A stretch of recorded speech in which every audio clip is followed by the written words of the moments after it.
হিসাবে প্লে করেছি, যেখানে আমার বয়স 13 বছর বয়স এবং আমি ক্লাস 7-এ পড়ছি সিনেমার প্রেক্ষাপটে। এবং হ্যাঁ, এখানে যখন আমি প্লেটা করেছি আমার একটু মানে কষ্টই হয়েছে, কারণ বাস্তব জীবনে আমি তখন ক্লাস 8-এ পড়তাম, বাচ্চাই ছিলাম।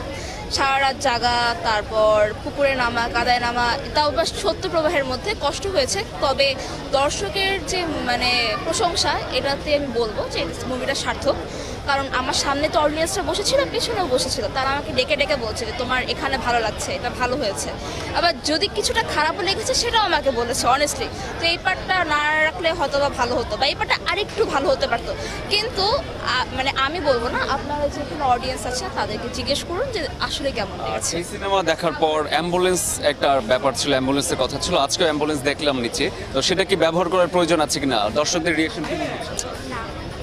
ও বলে দিয়েছে না, তো আমাকেও বলতে হচ্ছে যে আসলে দরকার নেই। আমি সত্যি বলি, আমরা তো মানে মুসলমান, তো আমরা অনেকেই ছোট থেকেই দাদা দাদি নানা নানির কাছ থেকে শুনে বড়ই হয়েছে যে জিন থাকে। অনেকে তো গ্রামের বাড়িতে বাথরুমে আলাদা থাকতো, যেতেই পারতো না জিনের ভয়ে। কিন্তু তখন কি হতো, একা একা থাকতো। কিন্তু যখন আমরা হলে এতজন মানুষের সাথে যখন মুভিটা দেখবো, তখন ভয়টা একটু কমই কাজ করবে। এই কারণে অ্যাম্বুলেন্স লাগবে না। কিন্তু হ্যাঁ, আটকে ওঠার মতো ভয় আছে, জাম্পস্কেয়ার আছে। এই যে এই মেয়েটা আমার পাশে বসা ছিল, ওরা একটু পরপর চিল্লে উঠে, এবং মানে চিল্লানোর পর আমার হাতের মধ্যে এভাবে এভাবে মারছে, মানে বুঝছেন। আমি খুবই এক্সাইটেড, কারণ এটা সিনেমা ভালো যাবে। কারণ প্রথম দিন, ঈদের দিন তো মানুষ ঢাকাতে থাকেই না, সবাই গ্রামের বাড়িতে যায়। কিন্তু সেই অনুযায়ী আজকে হাউসফুল ছিল, সব ticket sold out, so successful.